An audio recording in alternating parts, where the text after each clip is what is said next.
Well, hello. Today we have a Sub-Zero refrigerator with the compressor not working properly. The freezer side was warm for a little while and all of a sudden it's cooling. Well, now I came and I hear the clicking noise from the compressor compartment, which is back there. There's two compressors there. One, two. So it's trying to kick in, but it's not engaging. Most likely bad, really. It doesn't look that old of the fridge, but I'm gonna take it apart.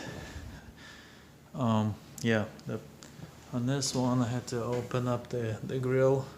It was on the spring loaded, but I couldn't get these bolts out, so I had to get these screws on the sides off to get this contraption off. Just heard another click from compressor, and then I take these screws out, these, open up the panel, and we'll check if we're getting voltage to compressor, which I'm sure we are getting.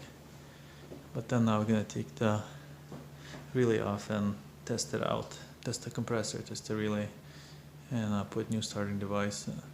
Hopefully should be a pretty easy fix. Okay, what do we have here? We got two compressors. This one in the front, it's the bigger one. Usually it's the freezer. So I'm kind of lucky. Which the back one is not too bad. Could you probably just heard the click again. So sometimes these start devices, you can see a black spot on it. You know it's bad. This one's very simple. Just two cables, 110 volts. Compressor is warm to the touch, but not buzzing. So that means it's not running. It keeps trying. Mostly start whining is out. Anyway, we'll take the relay off and I will test it. Probably be a good thing to unplug this thing. Oh, look at me. I'm lucky. Got the plug right there.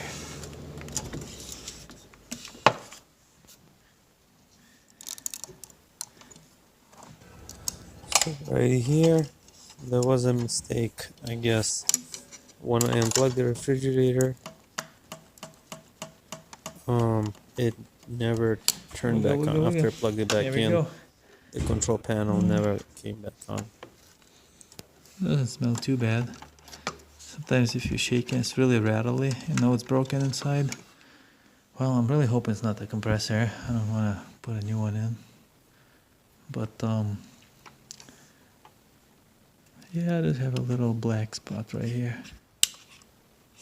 Just heard the overload clicked again. Black smoke.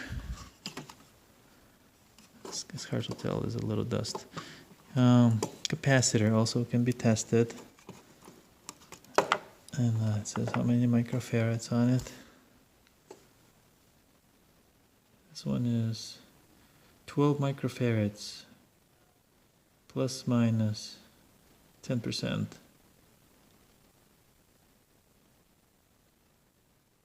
5%. So, but yeah, I've never seen a bad capacitor. Usually it's the starting device. Just gonna unplug this guy here, and we'll try to test it. Okay, so we got a capacitor. Sorry, starting device, start relay, whatever you wanna call it.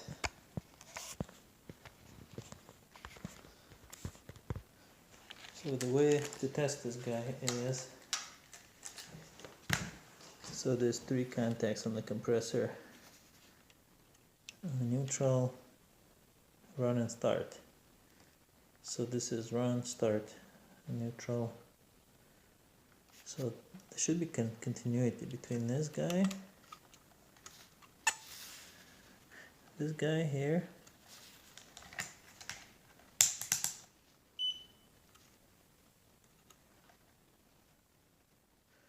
and one of the holes here. Okay.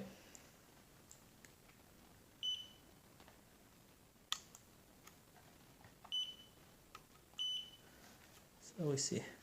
Okay. Yep, there's continuity there.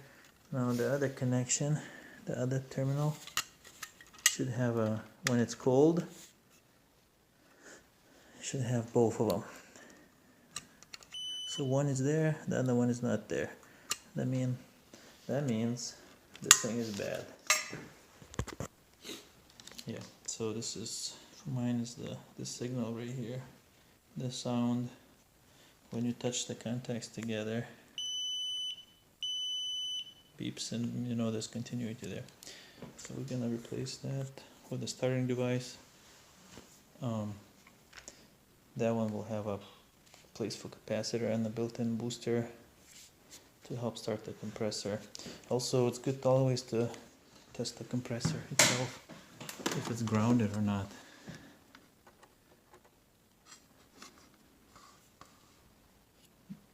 So first you test between the terminals. Make sure you have a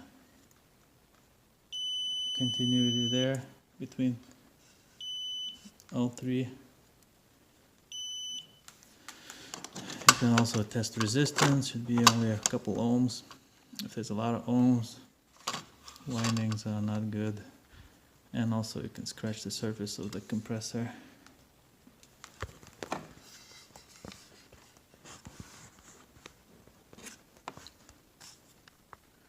And test for grounding.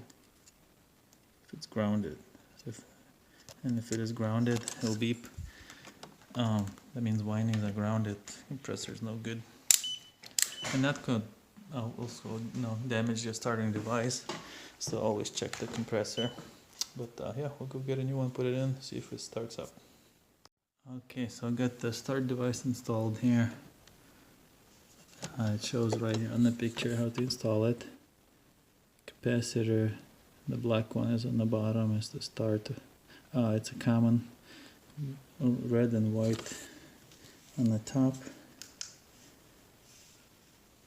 and then positive and negative, or white and common and ground,